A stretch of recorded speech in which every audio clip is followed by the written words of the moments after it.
How you doing, YouTube? Matt. That's me. Massive Beer Reviews back with mystery beers. The shroud. The white shroud of the mystery beers. Oh, sometimes they come in a kind of, more of a brownish kind of paper baggy shroud. Sometimes they just come in plain paper. This is a Bounty shroud. Thank you very much. Beautiful Bounty paper towel. Legit, too. It says Bounty on there, so it's the high-end stuff of a mystery beer. Now, what's a mystery beer? People send me beers. I have no idea what they are. I drink them. I talk about them. I'm right. I'm wrong. I'm somewhere in between. It is what it is.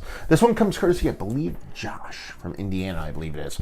I got a bunch of paper towel wrapped ones at the same time, so I forgot to mark them, but I'm pretty sure this one comes from him, so thank you very much, brother.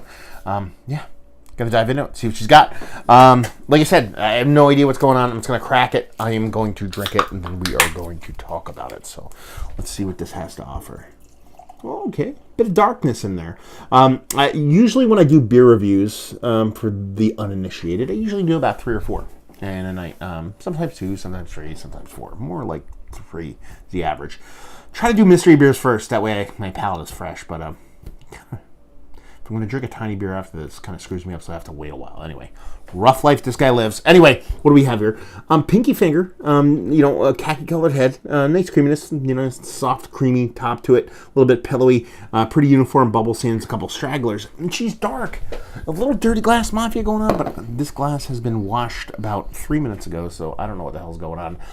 But she's not stout in color. She's not porter in color. She's more brown ale, more old ale, more barley wine kind of in color. So yeah, from a distance it has a brown ale kind of vibe to it. Give her a big swirl. Let her open up a little bit. See what the nose has. Yeah, I mean, caramelly sugars. That's pretty much what I'm getting here. Nice, rich, kind of semi-burnt, kind of brown sugar vibes.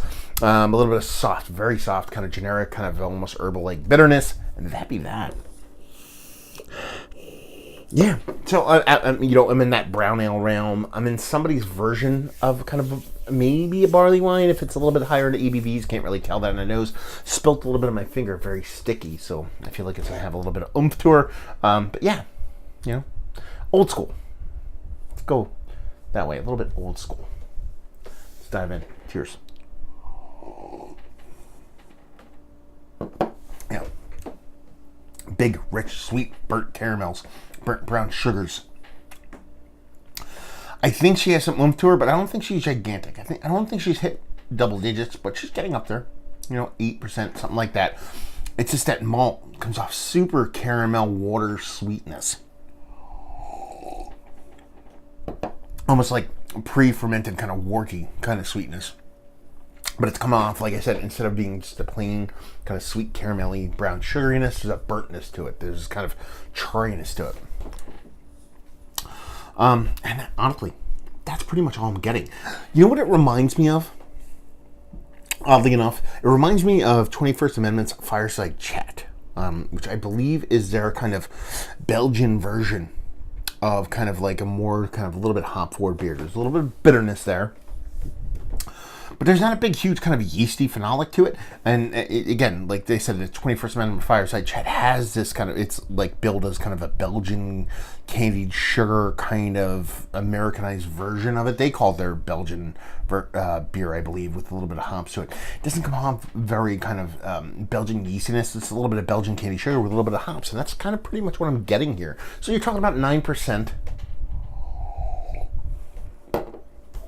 Somebody's oomphed up brown ale, somebody's lower key kind of barley wine. I couldn't even get into your Baki kind of range. I'm not getting a big lager note off there either. I'm not getting much yeast, period. But that's what it reminds me of. It reminds me of 21st Amendment Brewing's Fireside Chat.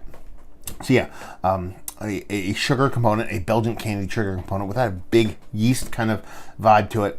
A little bit of soft bittering. Bit thin, nothing too crazy, nothing too thick, nothing too dense, and that'd be that. Done and done. So yeah, let's see what she has. I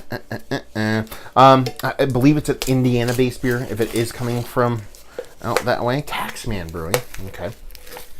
And this is their Belgian-style double ale. So it kind of makes sense to me. You know what I mean? It doesn't come off with a big kind of Belgian yeasty ness to it, but it did have those Belgian candied vibes. In the back here it says, take a deduction, our Abbey style double. This effervescent, okay, I read that right, but it kind of confused me. It says, take a deduction, our Abbey style double. This effervescent ale showcases malty sweetness with rich notes of raisin and fig. Although dark in color, this approachable double features a light and dry body, accentuated by caramelized candied sugar. Like I said, I'm not getting a big Belgian yeasty component to it. I'm not getting those big rich red fruits. 8% alcohol by volume, so right around where I thought it was, kind of inching toward double digits. So it's kind of that Americanized version of a Belgian beer. Since it's missing that kind of Belgian soul is pretty much what I classify it as, with that big kind of authentic Belgian body to it, but it had that Belgian candied sugar thing going on. There's a little soft bitterness, so it's a little bit bigger bittering-wise than a lot of Belgian doubles. But I'll tell you what right now. I think it's a fun beer for a couple reasons. One, 12-ounce can of a Belgian double. Don't see that all that often. That in of itself makes it fun. Being that I'm doing it blind, it steered me, or my palate steered me to the Belgian edge of things. Even if I said it didn't have that authentic Belgian kind of yeastiness to me. A little drier as you drink it, so that is there. So you are getting yeast bits and pieces, but it's not giving me that huge kind of red cherry kind of, yes, you're getting a little date and figginess there with that kind of rich kind of caramelized sugar kind of adding to that component, but it's not giving them that yeasty portion of the show. But at the same time, I went there. I got there blindly. So it gave me drips and drabs of what they're trying to do. But all in all, it just comes off a little bit kind of Americanized, for lack of a better term. There's no date on the bottom of this can.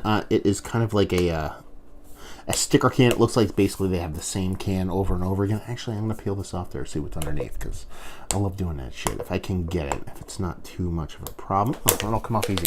So this is just basically, it looks like a generic can, and they kind of throw labels all over the top of it. Yeah, that's all they do. Yeah, as you can see, blank can. So they basically have standard cans, and they throw labels on top of them.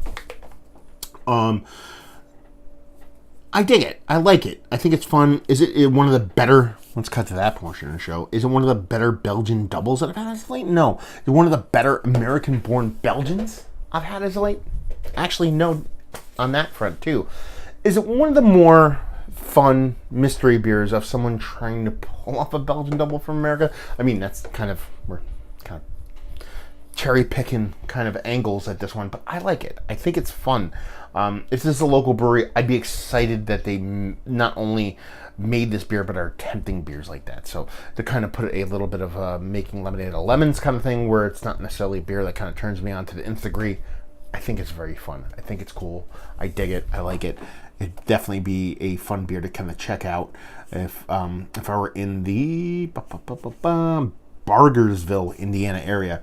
And just fun. It was a fun mystery beer.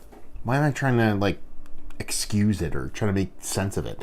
I liked it. I think it was fun. It's not a great Belgian, American-born Belgian style double, but at the same time, it was a fun beer. Value and availability, no idea. Maybe Josh can chime in on that. Leave you with, if you like what, will you like this?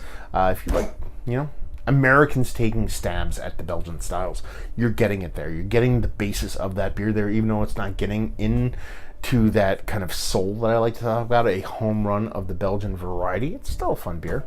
And if a brewery is taking swings at beers like this, I could probably dig other stuff they're kind of taking swings at. Because how many breweries you know nowadays that you've never heard of, as I've never heard of, Taxman, are trying Belgian beers? It's pretty fucking cool. So there you go. Another review in the books. Down there if you want to talk about it. Massive Beers if you want to check me out doing the social media stuff. Beer Massive if you want to check me out doing the podcasting stuff. Hopefully you guys enjoyed our review. Hopefully enjoying a nice little, like a homegrown Belgian style double right now. Hope to see you next time. Cheers.